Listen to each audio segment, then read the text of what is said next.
Hi friends, இன்றைக்கி என்ன பண்ண போகிறோன்னு பார்த்தீங்கன்னா, காய்கறிலாம் இருக்குங்க. அதனால கேரட் இருக்குது, பீட்ரூட்டு, பச்சை பட்டாணி இருக்குது. இதுவும் நல்லா ஃப்ரெஷ்ஷானது, ட்ரை இல்லை, ஃப்ரெஷ் பச்சை பட்டாணி தான் இது.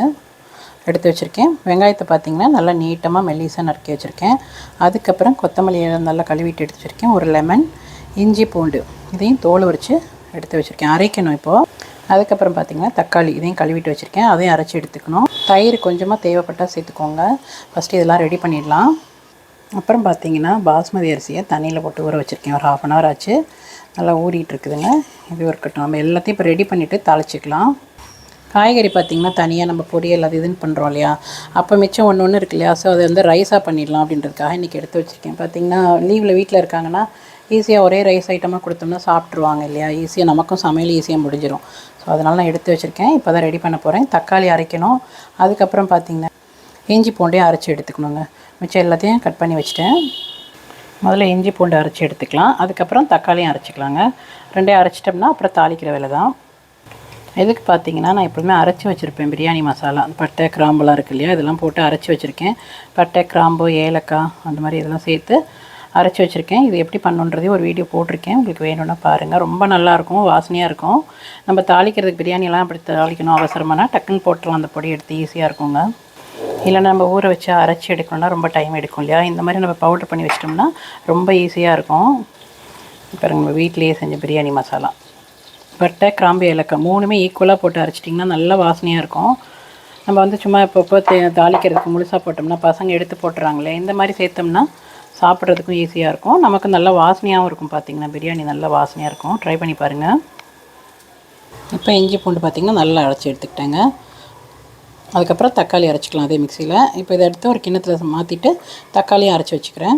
அதே மிக்சியில் பார்த்திங்கன்னா மீடியம் சைஸில் 3 தக்காளி அரைச்சி எடுத்துக்க போகிறேன். உங்களுக்கு அரைக்கணும்னா அரைச்சிக்கோங்க, இல்லை அப்படியே தாளிக்கணும்னு தாளிச்சிக்கலாம். நான் இப்போ அரைச்சி எடுத்துகிட்டு வந்துடுறேன். நல்லா அரைச்சி வச்சுங்க. இப்போ நம்ம தாளிக்கிறதுக்கெல்லாம் ரெடி பண்ணிடலாம். இப்போ பாத்திரத்தில் எண்ணெய் சேர்த்துக்கிறேன். உங்களுக்கு நெய் வேணுன்னா நெய் சேர்த்துக்கோங்க.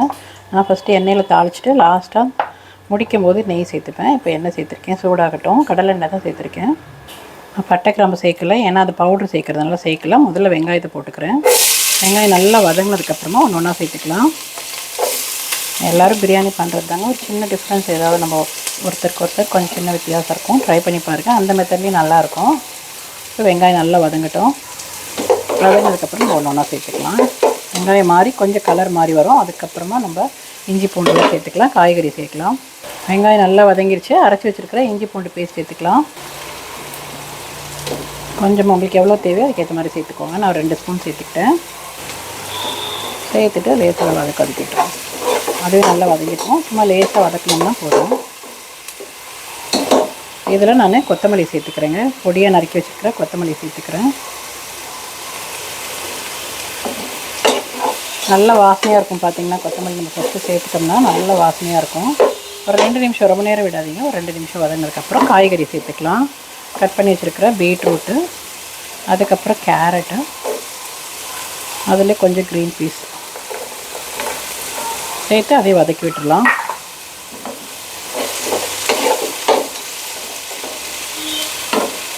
ரெண்டு நிமிஷம் வதங்கட்டும். அப்புறம் எல்லா காரம் இதெல்லாம் சேர்த்துக்கலாங்க. இப்போ இந்த காய்கறிக்கு தேவையான அளவு உப்பு சேர்த்துக்கோங்க. இல்லை உங்களுக்கு சாப்பாடுக்கு எவ்வளோனோ அந்த அளவுக்கு சேர்த்துக்கோங்க. பிரியாணிக்கு தேவையான அளவு.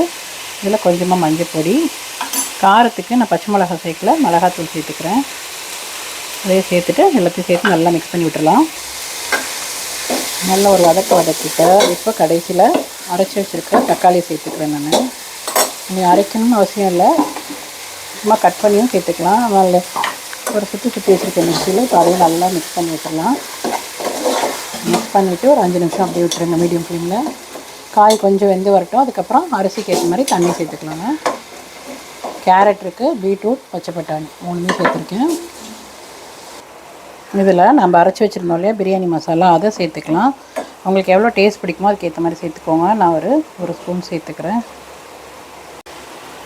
1 ஸ்பூன் இல்லை 1.5 ஸ்பூன் பிரியாணி மசாலா சேர்த்துக்கோங்க. உங்களுக்கு டேஸ்ட்டுக்கு சில பேருக்கு பார்த்திங்கன்னா பட்டை சோம்பு வாசனை பிடிக்கும், சில பேருக்கு பிடிக்காது. அதுக்கேற்ற மாதிரி சேர்த்துட்டு நல்லா மிக்ஸ் பண்ணி விட்டுடலாம். காய் ஒரு 2 நிமிஷம் வேகட்டும். வெந்ததுக்கப்புறமா நம்ம அரிசிக்கு ஏற்ற மாதிரி தண்ணி சேர்த்துக்கலாம். இன்றைக்கி நான் பாஸ்மதி ரைஸ் தான் போட்டிருக்கேன். ஜீரக சம்பானா அதுக்கு 1க்கு 1.5 1.25 சேர்த்துக்கலாம். பாஸ்மதிக்கு நீங்கள் 1.5 சேர்த்தாலே கரெக்டாக இருக்கும். நம்ம அரிசிக்கு ஏற்ற மாதிரி தண்ணி சேர்த்துக்கோங்க. நல்லா மிக்ஸ் பண்ணிட்டேன். கேரட்டும் பீட்ரூட்டும் கொஞ்சம் வேகட்டும். அதுக்கு தண்ணி கொஞ்சமாக நான் சேர்த்துக்கிறேங்க. ஒரு 1/2 கப்பு தண்ணி சேர்த்துருக்கேன். காய் வெந்ததுக்கப்புறமா ஃபுல் தண்ணி எப்போ ரைஸுக்கு ஏற்ற மாதிரி தண்ணி சேர்த்துட்டு அரிசியும் சேர்த்துக்கலாம். இதில் பார்த்திங்கன்னா இதில் கொஞ்சம் லெமன் சேர்த்தோம்னா டேஸ்ட்டு சூப்பராக இருக்குங்க. நான் கட் பண்ணி வச்சுருக்கிறேன். இந்த லெமனை பிழிஞ்சு விட்டுறேன். அதில் ரைஸ்க்கு வதக்கி விட்டுருக்கோம் இல்லையா, அதில் வந்து லெமன் உங்களுக்கு 1 இல்லை 1/2 வேணுன்னா 1/2 சேர்த்துக்கோங்க. ஒரு நல்ல ஜூஸியாக இருக்குது. ஒரு 1/2 மூடி சேர்த்துருக்கேன். இப்போ காய் வேகட்டும். இப்போ பார்த்திங்கன்னா பேலன்ஸ் தண்ணி சேர்த்துட்டேங்க. 1 கப்புக்கு 1.5 கப்பு தண்ணின்னு சொல்லிவிட்டு நான் 2க்கு 3 தண்ணி சேர்த்துருக்கேன். தண்ணி கொதிக்கட்டும். அரிசி ஊறிட்டுருக்கு. தண்ணி கொதிச்சதுக்கப்புறம் சேர்த்துக்கலாம். பக்கத்துலேயே பார்த்திங்கன்னா முட்டையும் வேக வச்சுருக்கேன். இதுக்கு சூப்பராக இருக்கும். வெஜிடபிள் பிரியாணிக்கு முட்டை இல்லாமல் சாப்பிட முடியாது. ஸோ அதில் முட்டை வேக வச்சாச்சு. நமக்கு வெஜிடேரியன் தரவங்களாக இருந்தால் உருளைக்கிழங்கு ஃப்ரை அதெல்லாம் கூட சூப்பராக இருக்கும். குட்டீஸ் பார்த்திங்கன்னா பிரியாணி பண்ணால் முட்டை தான் ஃபஸ்ட்டு கேட்பாங்க இல்லையா, அதனால் அதை வேக வச்சிட்டேன். அந்த பக்கம் ரைஸ் இதுவாக இருக்கு இல்லையா, நம்ம அதுவும் முட்டையும் வெந்துடும். ஸோ அதனால் ரெண்டுமே ஒன்று வச்சாச்சு. வேகட்டும். தண்ணி நல்லா கொதிக்க ஆரம்பிச்சிச்சு. இப்போ நம்ம தண்ணியை பாஸ்மதி ரைஸ் ஊற வச்சுருந்தோம் இல்லையா, அதை சேர்த்துக்கலாம். தண்ணி வடிகட்டிட்டு அரிசியை சேர்த்துக்கலாங்க. சேர்த்து ஒரு 5 நிமிஷம் நல்லா கொதிக்கட்டும். அதுக்கப்புறமா மீடியம் ஃப்ளேமில் ஒரு 7 நிமிஷம் வச்சுட்டு ஆஃப் பண்ணிங்கன்னா பிரியாணி சூப்பராக ரெடி ஆகிடும்.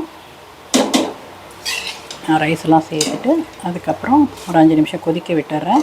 கொதித்து வந்ததுக்கப்புறம் நான் பிரியாணி ரெடி ஆனதுக்கப்புறமா காட்டுறேங்க. இதே பிரியாணி ஜீரக சம்பாவில் பண்ணாலும் சூப்பராக இருக்கும். பாஸ்மதி ரைஸ்லேயுமே நல்லாயிருக்கும்.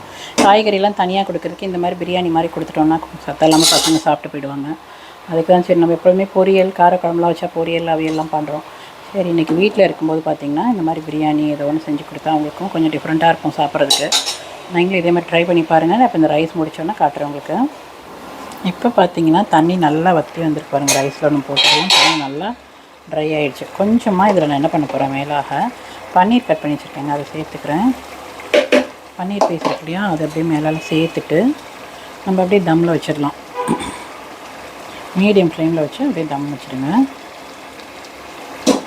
மீடியம் ஃப்ளேமில் வச்சாலும் சரி, இல்லை சின்ன நல்லா அடுப்பை வந்து சின்னது பண்ணிட்டாலும் சரி. வந்துட்டு ஒரு 7 நிமிஷம் அப்படியே க்ளோஸ் பண்ணி வச்சிடலாம். வச்சுட்டு ஆஃப் பண்ணிங்கன்னா நல்லா உதிரி உதிரியாக சூப்பராக பிரியாணி ரெடி ஆகிடும். நான் இன்னும் நெய் சேர்க்கவே இல்லைங்க, லாஸ்ட்டாக தான் சேர்க்க போகிறேன். இப்போதைக்கு அடுப்பை வந்து பாருங்கள், மேலே பன்னீர் சேர்த்தாச்சுலேயே அடுப்பு ஃபுல்லாக கம்மி பண்ணிவிட்டேன். ஒரு 7 நிமிஷம் அப்படியே வச்சிடலாங்க, க்ளோஸ் பண்ணி வச்சிடலாம். ரைஸ் பார்த்திங்கன்னா ஆல்மோஸ்ட் ரெடி ஆயிடுச்சுன்னு அதனால் கொஞ்சம் நெய் சேர்த்துக்க போகிறேங்க. இப்போ தான் சேர்க்குறேன். ஃபஸ்ட்டு எண்ணெயிலே தாளிச்சதுனால இப்போ தான் நெய் சேர்க்க போகிறேன். அதில் ரைஸ் பாருங்கள் சூப்பராக ரெடி ஆகிடுச்சு. இப்போ நான் இதில் நெய் சேர்த்துக்கிறேங்க. 2 ஸ்பூன் நெய் சேர்த்துட்டு பிரியாணி அப்படியே பரட்டி விட்டுறலாம். மெதுவாக அப்படியே திருப்பி போட்டிங்கன்னா சூப்பராக ரெடி ஆகிடும். பாருங்கள் பிரியாணி உதிரி உதிராக சாதம் எவ்வளோ அழகாக ரெடி பாருங்கள், குலையாமல் சூப்பராக இருக்குது. நீங்களும் இதே மாதிரி ட்ரை பண்ணி பார்த்துட்டு எப்படி இருக்குன்னு சொல்லுங்கள். பிடிச்சிருந்தால் லைக் பண்ணுங்கள், ஷேர் பண்ணுங்கள். மறக்காம என்னுடைய சேனலுக்கு சப்போர்ட் பண்ணுங்கள் ஃப்ரெண்ட்ஸ். சூப்பரான பிரியாணி ரெடி ஆகிடுச்சு. பாருங்கள் கலருமே பாருங்கள் ரொம்ப ரெட் ஆகாமல் கரெக்டாக இருக்குது. பாருங்கள் கலர் எதுவுமே மாறலை. பீட்ரூட்லாம் சேர்த்துருக்கேன், அப்போ கூட கலர் பார்த்திங்கன்னா சூப்பராக இருக்குது. பாருங்கள் ரைஸும் உடையாமல் ரொம்ப சூப்பராக வந்திருக்கு. நீங்களும் இதே மாதிரி ட்ரை பண்ணி பாருங்கள். ட்ரை பண்ணி பார்த்துட்டு எப்படி இருக்குன்னு சொல்லுங்கள். பிடிச்சிருந்துச்சுன்னா லைக் பண்ணுங்கள், ஷேர் பண்ணுங்கள். மறக்காமல் என்னுடைய சேனலுக்கு சப்போர்ட் பண்ணுங்கள் ஃப்ரெண்ட்ஸ். இதே மாதிரி என்னுடைய சேனலில் குக்கிங் வீடியோஸ் இருக்குது, ஷாப்பிங் வீடியோஸ்லாம் இருக்குது. பார்த்துட்டு எப்படி இருக்குன்றது கமெண்ட்ஸில் சொல்லுங்கள். தேங்க்யூ. பாருங்கள் பீட்ரூட்டு கேரட் எல்லாமே சூப்பராக வெந்திருக்கு. சாதமும் குலையில் ரொம்ப சூப்பராக இருக்குது. டேஸ்ட்டும் பார்த்தாச்சுங்க. இங்கே பாருங்கள் ரைஸ்லாம் உடையாமல் நல்லா பக்காவாக சூப்பராக ரெடி ஆகிடுச்சு. காய்கறியும் பாருங்கள் குலையவே இல்லை. பீட்ரூட் சேர்த்துருக்குமேன்றதுனால கலரும் சேஞ்ச் ஆகாமல் ரொம்ப நல்லா இருக்குது. நீங்களும் இதே மாதிரி ட்ரை பண்ணி பார்த்துட்டு எப்படி இருக்குன்னு சொல்லுங்கள். பிடிச்சிருந்துச்சுன்னா என்னோடய சேனலுக்கு மறக்காமல் சப்போர்ட் பண்ணுங்கள் ஃப்ரெண்ட்ஸ். இதே மாதிரி என்னுடைய சேனலில் குக்கிங் வீடியோஸ் எல்லாமே இருக்குது, பாருங்கள். பார்த்துட்டு உங்களுடைய சப்போர்ட் கொடுங்க. தேங்க்யூ.